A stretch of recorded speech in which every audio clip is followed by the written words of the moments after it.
우리 옆 사람과 이렇게 한번 인사합시다. 주님의 사랑은 너무 커요. 주님의 사랑은 너무 커요. 우리 주님의 사랑은 너무나 큰 줄로 믿습니다. 우리 성도님들 웃을 때가 참 예쁘다고 했잖아요. 좀 분위기가 좀 이렇게 무거워진 것 같아요. 웃는 얼굴로 다시 한번 주님의 음성을 들읍시다. 그렇게 한번 인사합시다. 주님의 음성을 들읍시다. 오늘 우리가 성찬식을 갖습니다. 이 성찬식 안에는 복음의 알맹이가 들어있습니다. 굉장히 중요한 복음의 핵심이 성찬식 안에 들어있기 때문에 성찬식의 의미를 알고 그 알맹이가 무엇인지 보고 성찬에 참여하는 것이 중요하겠다라고 생각을 해서 이 시간에는 성찬에 대해서 우리가 하나님의 말씀을 나누고자 합니다. 몇 가지로 간략하게 시간이 없기 때문에 나누어서 핵심만 이야기하도록 하겠습니다. 첫째, 성찬식은 예수님이 제정하신 것입니다. 우리 한번 따라서 합시다. 성찬식은 예수님이 제정하신 것입니다. 우리 23절 말씀 한번 읽어보겠습니다. 시작. 내가 너희에게 전한 것은 주께 받은 것이니라. 거기까지만 읽겠습니다. 내가 너희에게 전한 것은 성찬식을 의미하거든요. 우리가 오늘 행하는 이 성찬식, 이것은 주님께 받은 것이다, 이렇게 말합니다. 이 말은 다른 말로 하면 주님이 직접 제정하신 것이다 라는 거죠. 우리 예수님이 직접 제정하신 게 두 가지가 있습니다. 세례와 성찬입니다. 우리 예수님은 세례를 받으라고 명령하셨습니다. 그리고 성찬을 행하라고 명령하셨습니다. 이것은 예수님의 명령인 거죠. 많은 분들이 세례를 자신의 선택으로 생각합니다. 그렇지 않아요. 세례는 명령입니다. 그래서 받아야 되는 것이고요. 성찬도 마찬가지입니다. 예수님의 명령입니다. 성찬을 행해야 됩니다. 이렇게 성찬을 명령하신 데에는, 제정하신 데에는 많은 의미가 있습니다만 그 첫 번째 의미가 무엇이냐면 예수님의 십자가의 고난은 팩트라는 것입니다. 예수님의 십자가, 예수님이 이 세상에 오셨고 십자가를 지셨고 십자가에서 죽으셨다는 이 사실은 역사적인 팩트라는 것을 보여주기 위해서 제정하신 거예요. 어떤 의식, 어떤 문화, 어떤 그 시대의 사람들에게 행해지는 관습은 그냥 만들어지지 않습니다. 유래가 있죠. 반드시. 유월절이라는 이스라엘 백성들의 절기가 있습니다. 출애굽을 한 그때부터 하나님이 명령하셨어요. 영원히 지키라고 하셨습니다. 왜 그랬을까요? 출애굽은 다른 모든 것을 떠나서 첫 번째로 역사적인 팩트이기 때문에 그렇습니다. 지어낸 설화가 아니라 말이죠. 우리 예수님이 이 세상에 오셨고 십자가를 지셨다는 것은 역사적인 팩트인 줄로 믿으시기를 축복합니다. 아멘. 두 번째로 성만찬은 예수님의 고난을 기념합니다. 우리 고린도전서 11장 24절에서 25절 말씀 다 같이 읽겠습니다. 축사하시고 떼어 이르시되 이것은 너희를 위하는 내 몸이니 이것을 행하여 나를 기념하라 하시고 25절입니다. 식후에 또한 그와 같이 잔을 가지시고 이르시되 이 잔은 내 피로 세운 새 언약이니 이것을 행하여 마실 때마다 나를 기념하라 하셨으니 24절 하반절에도 나를 기념하라 이런 말씀이 나옵니다. 25절에도 마실 때마다 나를 기념하라 이렇게 하셨죠. 성만찬이 무엇이냐면 예수님을 기념하는 것입니다. 우리 한번 따라서 합시다. 성만찬은 예수님을 기념하는 것입니다. 예수님을 기념하는 것입니다. 성만찬은 예수님을 기념합니다. 다른 말로 하면 기억한다는 것입니다. 예수님이 나를 위해 죽으셨다는 것을 기억하는 것이고요. 예수님이 내 죄를 용서하셨음을 기억하는 것이고요. 예수님이 나를 위해 보혈을 흘리셨음을 기억하는 것입니다. 할렐루야. 여러분, 이 예수님을 기억하는 것은 성만찬 때만 기억하면 안 됩니다. 항상 기억해야 됩니다. 우리가 인생의 어떤 고비를 만날 때 우리는 예수님을 기억해야 됩니다. 그분이 나의 구원자이신 것을 기억해야 됩니다. 우리의 인생에 참으로 고통스러운 일이 있을 때에, 내가 죄 가운데 빠졌을 때에 우리는 기억해야 됩니다. 예수님이 내 죄를 위해서 피를 뿌려주셨음을 기억해야 됩니다. 예수님을 기억하도록 하기 위해서 성만찬을 제정하셨습니다. 세 번째로, 성만찬은 예수님의 피로 세운 새 언약입니다. 우리 한번 따라서 합시다. 성만찬은 예수님의 피로 세운 새 언약입니다. 새 언약입니다. 우리 25절 말씀 다시 한번 읽어보겠습니다. 25절입니다. 식후에 또한 그와 같이 잔을 가지시고 이르시되 이 잔은 내 피로 세운 새 언약이니 이것을 행하여 마실 때마다 나를 기념하라 하셨으니, 이 잔은 포도주 잔을 이렇게 드시고 이 잔은 내 피로 세운 새 언약이다, 이렇게 말씀을 하셨습니다. 성만찬은 예수님의 피로 세운 새 언약입니다. 옛 언약이 있죠. 새 언약이 있으면 옛 언약이 있지 않겠습니까? 옛 언약은 어떠한 언약이냐면 먹으면 죽는다는 언약입니다. 옛 언약은 어떤 언약이라고요? 먹으면 죽는다는 언약이에요. 선악과가 있었습니다. 선악과를 가지고 언약을 맺으셨잖아요. 그 언약은 선악과를 먹으면 죽는다는 것입니다. 그래서 행위 언약이라고 말을 해요.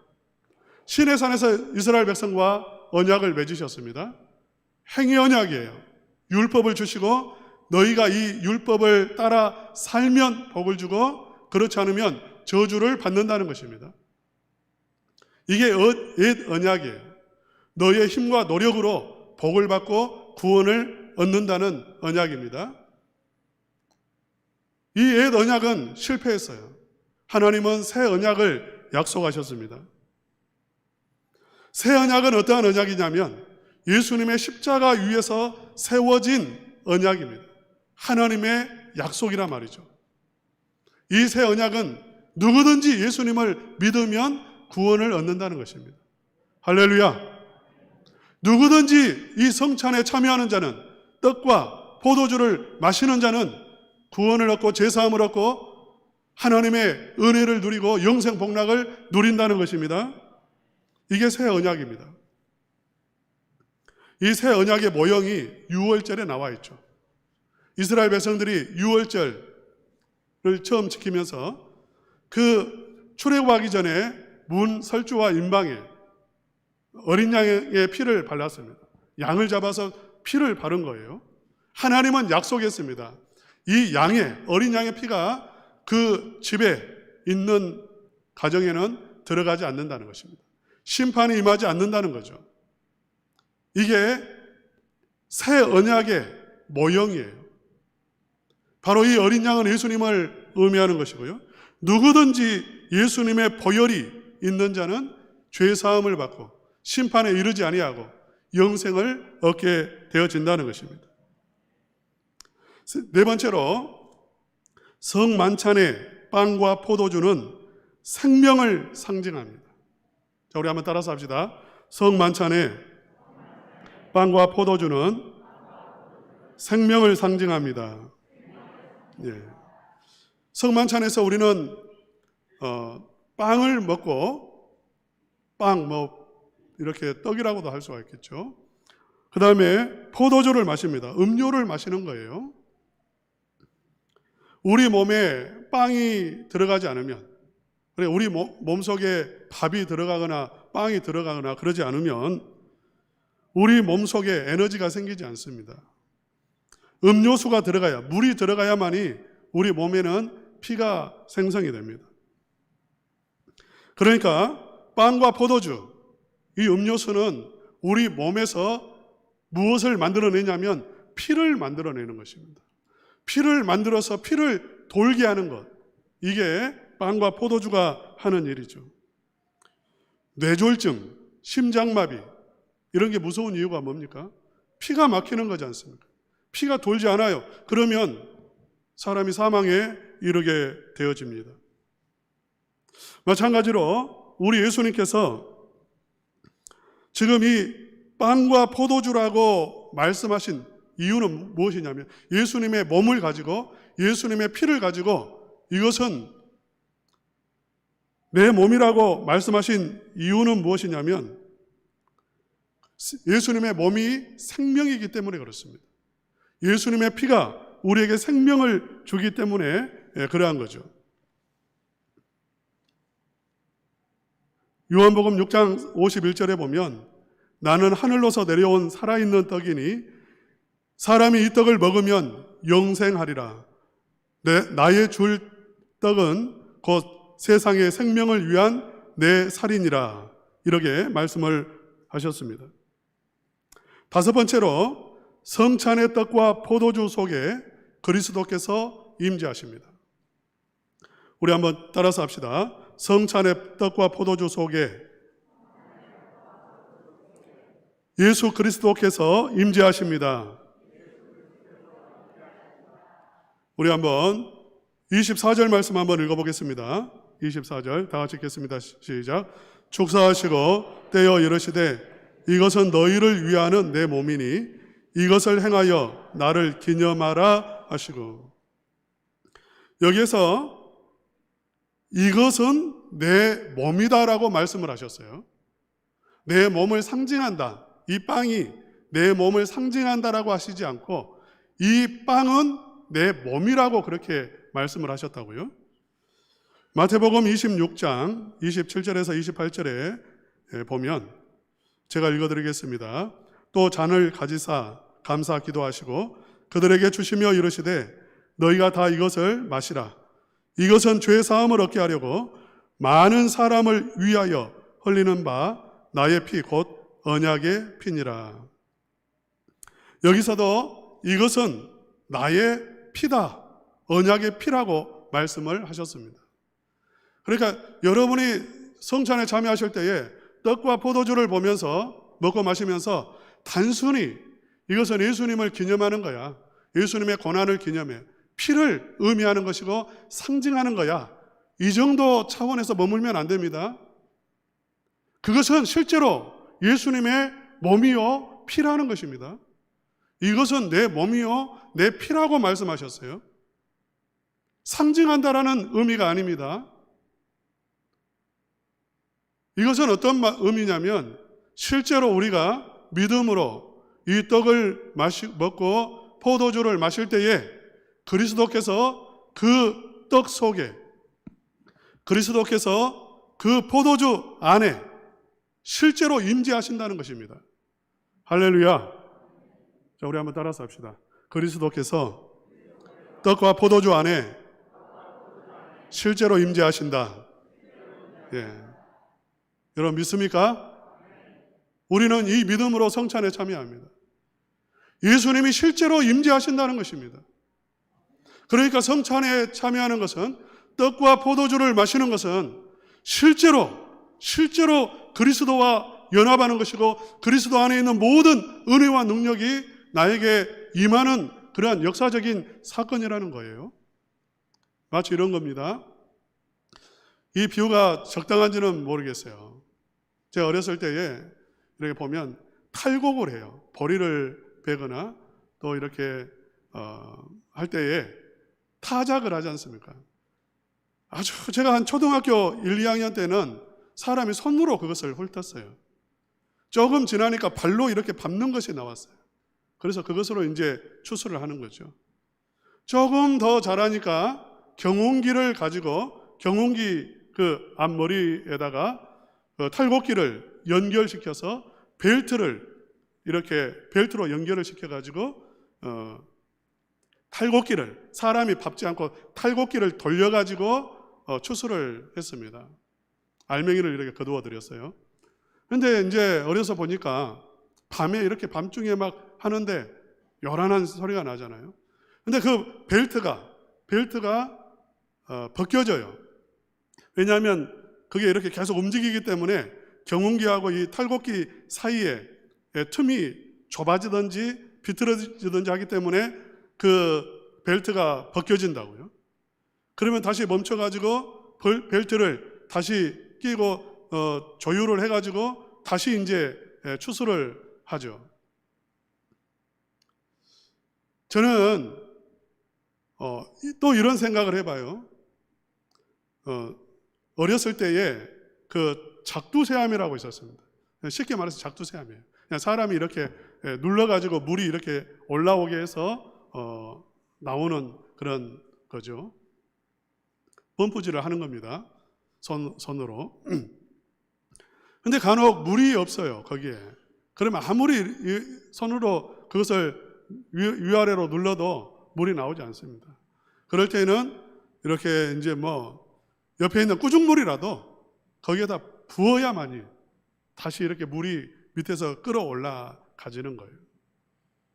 성찬식을 행하는 것은 마치 이것과 같은 것 아닌가 생각을 합니다.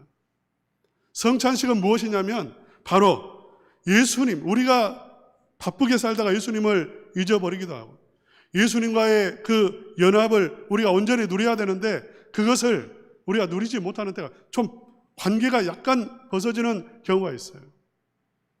성찬을 통해서 성찬의 빵과 포도주가 내 속에 들어오므로 실제로 그리스도와 연합이 이루어지므로 예수님 안에 있는 강력한 죄사함의 능력이 다시 우리 안에 흐르게 되어지고 예수님 안에 있는 은혜가 샘솟듯이 우리 안에서 솟구쳐 올라오는 그러한 역사가 일어나는 것, 그게 성찬이라고 하는 것입니다. 성찬 때에 이러한 실제적인 하나님의 역사가 나타나는 거죠. 그래서 성찬을 뭐라고 말하냐면 신학적으로 도장이라고 말합니다. 도장을 찍는 것이라고. 도장을 찍는다는 말은 무슨 말이냐면 확실하게 이제 소유권이 인정되는 거잖아요. 도장을 찍음으로. 그것처럼 성찬을 통해서 우리는 확실하게 체험을 하는 겁니다. 예수님의 능력을 체험하고 은혜를 체험하고 그 보혈의 공로를 내가 체험하고 내 안에서 심령이 살아나고 회복되어지고 죄의 사함의 기쁨, 구원의 기쁨이 내 심령 속에 다시 흘러넘치는 그것을 체험함으로써 마치 도장을 찍는 것처럼 확실하게 예수님이 구원자이시구나, 내가 하나님의 자녀이구나 하는 것을 안다는 거죠. 할렐루야. 성찬을 통해서 우리 성도님들에게 이러한 은혜가 임하시기를 주의 이름으로 축원합니다. 아멘. 마지막으로 그러면 우리는 성찬에 어떻게 참여해야 하는가죠. 지금 고린도전서 11장에 성찬의 이야기를 하는 이유는 무엇이냐면 이 성찬을 계속 매일 이들은 그 모일 때마다 성찬을 했습니다. 그러다 보니까 성찬의 매너리즘에 빠진 거예요. 그래서 그냥 의례적인 일로, 의례적인 의식으로 그렇게 받아들인 거죠.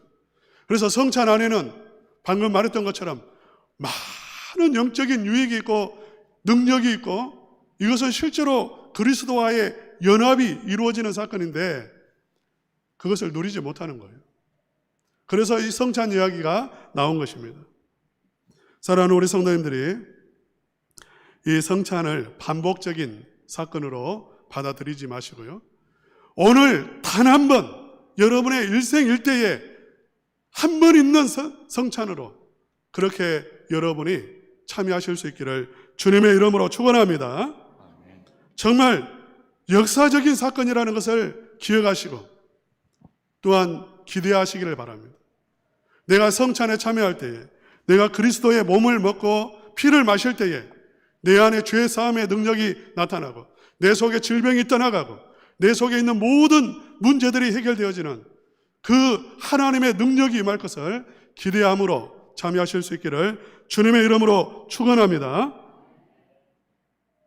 우리 성찬식을 갖도록 하겠습니다.